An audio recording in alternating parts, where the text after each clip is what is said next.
Hi friends, welcome to your YouTube channel. First of all, disclaimer: I am Nasir register in this video making only education purpose. This video not advise any stock or index buy or sell. तो दोस्तों आप सभी का मेरे YouTube channel में स्वागत है। हाँ, आज के वीडियो में हम निफ्टी 50 के ऊपर लॉन्ग टर्म में मतलब 1-2 साल तक कौन सा ट्रेंड रह सकता है या कौन सा ट्रेंड शुरू हो रहा है उसकी चर्चा करेंगे। और उसके बाद में मई मंथ ख़त्म हो चुका है। जून के लिए कैसे मार्केट रह सकता है, कैसा हमारा ट्रेडिंग प्लान होना चाहिए, जैसे हर मंथ मैं देता हूँ निफ्टी के ऊपर। चलिए तो शुरू करते, वीडियो स्टार्ट करते। तो आज का आपको डेट दिखाऊँ तो आप देखो 29 तारीख का मार्केट क्लोज हो चुका है। यहाँ पे आपको दिखा देता हूँ, दूसरा आपको यहाँ पे भी दिखा देता हूँ। आप देखो 30 तारीख है, सुबह का 8:30 बजने वाला है और 30 तारीख को ये वीडियो बना रहे हैं। और मई ख़त्म हो चुका है, जून के लिए तैयारी कर रहे हैं। दूसरा आपको एनएससी की साइट के ऊपर भी दिखा सकता हूँ। देखो आप नेक्स्ट ट्रेडिंग डेट 1 जून 29 तारीख का मार्केट क्लोज हो चुका है, 9580 के ऊपर मार्केट है। चलिए ठीक है, अब हमारा टॉपिक के ऊपर आते हैं।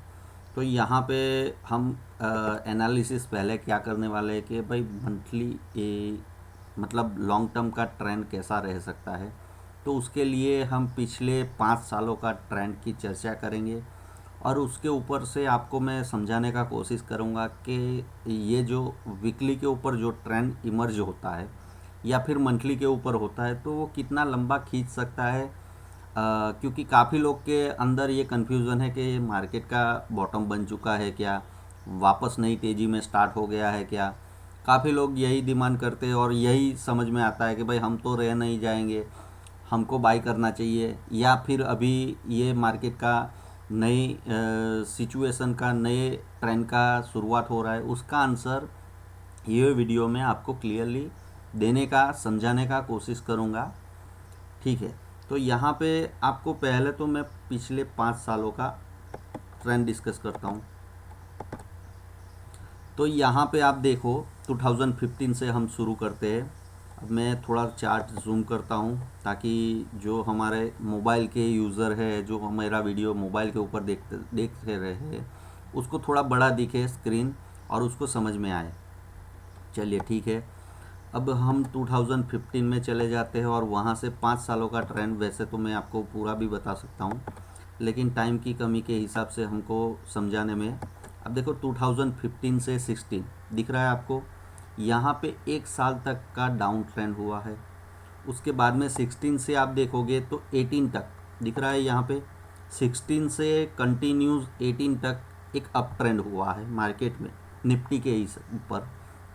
और उसके बाद में 18 से 20 तक आप देखोगे तो यहाँ तक मार्केट साइडवेज रहा है। 20 तक 18 से यहाँ से टॉप बनाया था जब से अप ट्रेंड ख़त्म हुआ था, और उसके बाद में देखोगे तो पॉजिटिव टू साइडवेज ऐसा मार्केट बोला जाता है, और प्योरली मतलब अप ट्रेंड बोला जाता है, इसको साइडवेज मार्केट बोला जाता है। चलिए ये तो बात हमारी ख़त्म हो चुकी है। और यहाँ पे जो ट्रेंड हमको देखने को मिला या समझने को मिला उसकी बात करें तो मतलब मार्केट में आप अपना खुद का स्टडी भी कर सकते हो, लेकिन 1 साल से 2 साल तक एक ही ट्रेंड रहता है। ये पिछले 5 सालों में हमने देखा। और उसी चीज़ के ऊपर अगर हम और डीप में जाते हैं और अच्छे से स्टडी करते हैं तो कैसे हमको पता लगेगा उसकी हम आइडिया लेते हैं। चलिए यहाँ पे मैं थोड़ा और लंबा खींचता हूँ, मार्केट को पिछले 10 सालों के ही ऊपर ले जाता हूँ। तो आप देख पाओगे कि 10 साल का चार्ट मैंने यहाँ पे लगा के रखा है। 2008 से 10-12 साल का हम स्टडी करते हैं तो आप देखो यहाँ पे जो ट्रेंड हुआ था 2007 से 8 तक, मतलब 1 साल डाउन ट्रेंड चला था। उसके बाद में 9 में बॉटम बना, 9 से 11 2 साल तक अप ट्रेंड हुआ था। वापस यहाँ पे 1 साल का डाउनफॉल 11 से 12, और 12 से लेके 14 तक यहाँ पे ऐसा ही सेम मोमेंटम साइडवेज। और उसके बाद में एक 2 साल तक का अप ट्रेंड हुआ था, वापस डाउन ट्रेंड। मतलब यहाँ पे अगर हम 10-12 साल का स्टडी करते हैं तो कोई भी ट्रेंड 1 साल से 2 साल रह सकता है। ये तो हमको क्लियर समझ में आ गया। और अभी का जो मार्केट का जो मोमेंटम है उसका ट्रेंड की बात करें, उसका स्टेज की चर्चा करें, तो आपको यहाँ पे क्लियरली विजिबल होगा कि अभी तो 3-4 महीने हुए हैं, अंडरस्टैंडिंग कर पा रहे हो ना आप। तो 3-4 महीने हुए, तो यहाँ पे आपका 20 से शुरू हुआ है, 1 साल से 2 साल रहने वाला है ये ट्रेंड। ये कहाँ से हमको पता लगा? तो पास्ट स्टडी से हमको समझ में आया कि मार्केट में जो भी मोमेंटम शुरू होती है, जो भी ट्रेंड शुरू होता है, वो 1 से 2 साल रह सकता है। तो अभी तो ये ट्रेंड ऐसा नहीं है कि ख़त्म होने वाला है। अब ये ट्रेंड कौन सा है उसकी चर्चा करें, तो आपको अभी तो मतलब शुरुआत हुआ है। एक बात अंडरस्टैंडिंग कर लो, ये ट्रेंड का शुरुआत है। ट्रेंड का शुरुआत कैसे पता लगेगा, चलिए उसकी अभी मैं चर्चा करता हूँ और थोड़ा आपको समझाता हूँ। अब कोई भी ट्रेंड है, यहाँ पे कोई भी ट्रेंड है और उसमें मैं आपको ड्रॉ डाउन करके समझाने का कोशिश करता हूँ। आप देखोगे तो ये ट्रेंड का शुरुआत होता है, शुरुआती फेस होता है और उसके बाद में एक मोमेंटम आता है। तो ये मोमेंटम आने में ही आप देखो तो 1 साल निकल गया था, समझ रहे हो ना। और अभी आप ये ट्रेंड का शुरुआत का देखोगे तो ये ट्रेंड कौन सा दिख रहा है, अभी आपका फर्स्ट मूवमेंट डाउन साइड हुआ है, अप साइड मूवमेंट हो रहा है, पिछले 2 महीने से हो रहा है, लेकिन अभी तक ये स्ट्रांगली ऊपर नहीं जा पाया है। इसका मतलब क्लियरली है कि ये ट्रेंड डाउन साइड है। आपको देखने से भी पता हो जाएगा कि ये ट्रेंड डाउन ट्रेंड है। ये तो यहाँ पे समझ में आ गया। अब देखो मार्केट का ट्रेंड होता है, देखो यहाँ पे भी आपको देखा, ये मोमेंटम देने में ही उसने 1 साल लगा दिया था। अब ये 1 साल आप देखोगे तो ये मोमेंटम के बाद में दूसरा 1 साल निकाला, 2 साल तक मार्केट साइडवेज हुआ। लेकिन ये मोमेंटम से हमको समझ में आ गया कि मार्केट की सिचुएशन कौन सी है। प्राइस एक्शन से, डाउ थ्योरी से हमको क्या सीखने को मिलता है और क्या पता कर सकते हैं, ट्रेंड कैसा होता है। अब देखो अप ट्रेंड होता है तो ऐसी सिचुएशन होती है, क्लियरली आपको पता होगा। साइडवेज होगा तो रिलेटिवली इक्वल हाई लो बनते हैं। डाउन ट्रेंड होता है तो लोअर हाई एंड लोअर लो बनते हैं। अब ये सिग्नल आपको, ये जो पहला मूवमेंट मैंने यहाँ पे ड्रॉ डाउन करके दिखाया है, वो आपको कैसा लग रहा है? आप क्लियरली अपने दिमाग में और आंसर दे सकते हो कि भाई ये डाउन ट्रेंड है। यहाँ पे तो फर्स्ट सिग्नल डाउन ट्रेंड का मिल रहा है, ठीक है। अब यहाँ पे ये डाउन ट्रेंड अभी शुरुआत हुआ है तो कैसे ख़त्म हो सकता है, उसका आंसर भी आपको मिल गया होगा। काफ़ी कुछ चीज़ें यहाँ पे आपको क्लियरिटी के साथ में समझ में आ गई होगी। दूसरी चीज़ आपको बताऊँ कि ये ट्रेंड अभी तो शुरू हुआ है, अभी 2-3 महीने में ऐसा नहीं हो सकता है कि ये ख़त्म हो जाएगा, क्योंकि हमने आपको पिछले 12 साल का स्टडी करके दिखाया, कोई भी ट्रेंड शुरू होता है तो 1 से 2 साल तक चलता है। अंडरस्टैंडिंग कर पा रहे हो ना। तो ये ट्रेंड भी आपका डाउन ट्रेंड है और अगले 1-2 साल तक चलने वाला है। ये क्लियरली अपने दिमाग में बिठा दो, ताकि आप बार बार वो आपके दिमाग में कन्फ्यूज़न ना आए। जब तक चलता रहेगा तब तक मार्केट, अभी कोई भी मोमेंटम होता है तो जिगजैग फॉर्मेशन में चलता है। जिगजैग फॉर्मेशन कैसा होता है तो उसकी मैं आपको चर्चा करके समझाने का कोशिश करता हूँ। कोई भी ट्रेंड में जिगजैग फॉर्मेशन ऊपर की ओर होता है तो ऐसा जिगजैग फॉर्मेशन होता है। आप देखो ये अप ट्रेंड में जिगजैग फॉर्मेशन ऐसा है, साइडवेज में प्योरली जिगजैग ऐसा होता है, और डाउन ट्रेंड में होता है तो ऐसा होता है, जिगजैग ऐसे करके जाता है। ऐसा अभी हम अंदाज़ा लगा सकते हैं।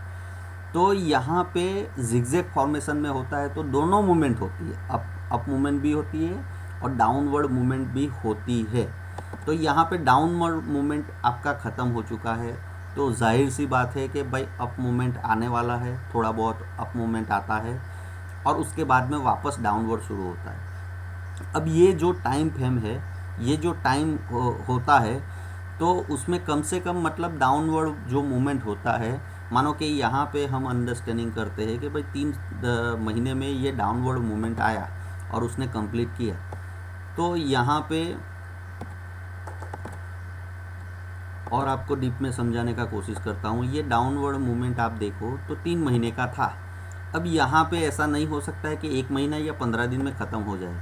ये कम से कम इससे थोड़ा टाइम ज़्यादा लेगा या फिर उतना सिमिलर टाइम देगा, समझ रहे हो ना। तो वैसे ही यहाँ पे 3 महीने तक यही मोमेंटम रहने वाला है। दूसरी चीज़, ज़्यादा से ज़्यादा 4 महीने भी हो सकता है। तो इतना जल्दबाजी करना बहुत ही गलत होगा। मार्केट के बारे में, और जो मार्केट को अच्छे से स्टडी करते हैं, क्लोजली स्टडी करते हैं, डाउ थ्योरी जिसको आता है, प्राइस एक्शन आता है, जो मार्केट में पुराने प्लेयर है उसको पता है कि भाई कब मार्केट में एंटर होना चाहिए। अब ये मोमेंटम आप देखो तो ये मोमेंटम कहीं ना कहीं जाके ख़त्म होगा, कहाँ पे जाके होगा वो भी चर्चा का विषय है, वो अलग अंडरस्टैंडिंग है, वो अलग लेवल है। लेकिन यहाँ पे जब तक डाउनवर्ड मोमेंटम शुरू नहीं होता है तब तक मार्केट ऐसा ही रहने वाला है। और उसका मतलब ये भी नहीं है कि ये मोमेंटम ख़त्म हो चुका है, ये ट्रेंड ख़त्म हो चुका है। अब नई मोमेंटम स्टार्ट होने वाली है, कब होगी वो अलग रिसर्च का विषय हमारे लिए हो जाएगा, और वो अलग तरीके से मैं करता हूँ, लेकिन उसकी जानकारी नहीं दे रहा हूँ आपको। मैं यहाँ पे लॉन्ग टर्म में मार्केट में ट्रेंड कौन सा है उसकी चर्चा कर रहा था, और वो आपको क्लियरली यहाँ पे अंडरस्टैंडिंग हो गया। चलिए अभी वीडियो को आगे बढ़ाते हैं और हम लोग देखते हैं कि भाई ये महीने में, अगले महीने में मार्केट कैसा रह सकता है उसकी जानकारी लेते हैं।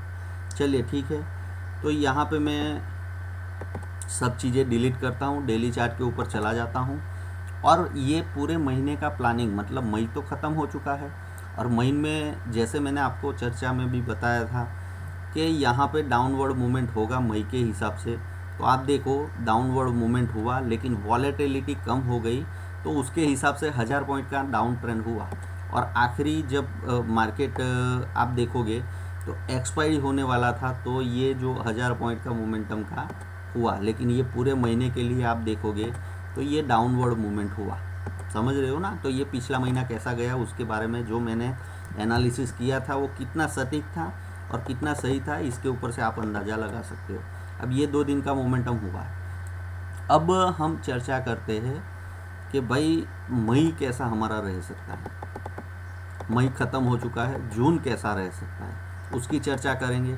तो उसके लिए मेरा मानना है और मेरे हिसाब से जो मैं बताने का कोशिश कर रहा हूँ आपको, तो यहाँ पे मार्केट का टॉप है। पिछली बार भी बताया था जब मार्केट यहाँ पे आया था, तो यहाँ पे जहाँ पे बायर सेलर भी लगा था और बायर भी लगा था, ये बहुत बड़ा हमारे इंडियन मार्केट के लिए रजिस्टेंस का काम करेगा। सपोर्ट की बात करें तो सपोर्ट यहाँ पे है, 1 घंटे के चार्ट के ऊपर भी जाके आपको दिखा दूंगा ताकि आपको समझ में आए। अब ये रेंज है अगले 1 महीने के लिए, इसके बीच में मार्केट साइडवेज की तरह प्ले कर सकता है। मेरा ऐसा मानना है, आपका अलग मानना हो या आगे का अलग व्यू हो, मार्केट अलग तरीके से उसको ले सकता है, लेकिन मेरा मानना है कि मार्केट इसके बीच में साइडवेज मोमेंटम में रह सकता है। बॉटम एरिया कौन सा हो गया? 8800 के पास का बॉटम एरिया हो गया। टॉप का एरिया आपका 10,000 के एरिया का टॉप एरिया हो गया। अब इसको हम और पक्का करने के लिए ऑप्शन के स्टडी में जाते हैं।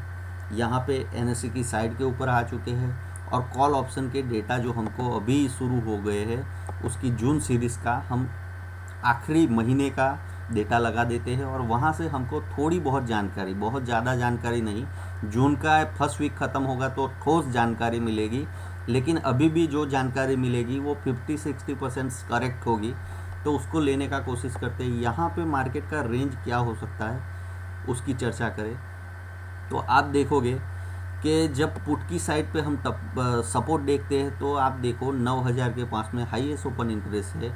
मतलब यहाँ पे मार्केट जब नीचे जाएगा तो 9000 के एरिया में, मतलब यहाँ पे क्या होता है आप देखोगे तो 8800 से 9000 का एरिया में आपको सपोर्ट मिल सकता है। ये बात आपको क्लियरली समझ में आ गई, क्योंकि यहाँ पे हाईएस्ट ओपन इंटरेस्ट है। दूसरा आप देखो रजिस्टेंस की बात करें तो हाईएस्ट ओपन इंटरेस्ट कहाँ पे है? 10,000 के एरिया में। तो यहाँ से भी ये रेंज पक्की हो गई। मतलब यहाँ पे अगर हवाली चार्ट आपको लगा के समझाने का कोशिश करता हूँ कि जून के लिए आपका मार्केट ऐसा रहने वाला है। ये जो रेंज मैंने यहाँ पे बना के रखी है, नीचे आपको सपोर्ट मिलेगा और ऊपर रजिस्टेंस मिलेगा। तो ये मोमेंटम आप देखो तो अभी कैसा लग रहा है। अब पिछला महीने की यहाँ पे 1 आवर के चार्ट के ऊपर आ गए हैं तो थोड़ी बहुत चर्चा कर लेते हैं। यहाँ से मेरा मानना था कि डाउनवर्ड मूवमेंट होगा, तो आप देखो ये पूरे महीने के लिए डाउनवर्ड मूवमेंट ही हुआ। अब ये अगले महीने के लिए मेरा मानना है कि मार्केट का ये बॉटम एरिया हो सकता है, और यहाँ पे टॉप एरिया हो सकता है। ऐसे करके मार्केट अपना बिहेवियर कर सकता है। मार्केट साइडवेज में जा सकता है, ना तो अप ट्रेंड में जाएगा ना तो डाउन ट्रेंड में जाएगा। मार्केट यहाँ पे ही साइडवेज मोमेंटम में जाने वाला है, ऐसा मेरा मानना है। वो मोमेंटम कैसी होगी, प्राइस एक्शन कैसे होगा, कैसे आप पकड़ सकते हो, वो आपके ऊपर है। लेकिन मेरा मानना है कि यहाँ पे मार्केट ये ऊपर का जो जोन है उसको ऊपर निकालने वाला नहीं है। और ये तो 1 महीना यहाँ पे मार्केट साइडवेज रहने वाला है। तो अगली एक्सपायरी के लिए जून की तैयारी कर रहे हो तो ये हिसाब से आपको मार्केट में निफ्टी में फ़ायदा उठाना चाहिए। मिलते हैं अगले वीडियो में। Happy trading. आशा करता हूँ जो मैं समझाने का कोशिश कर रहा था, जो मुझे समझ में आता है, वो हिसाब से आपको सही तरीके से मैंने समझा चुका हूँ।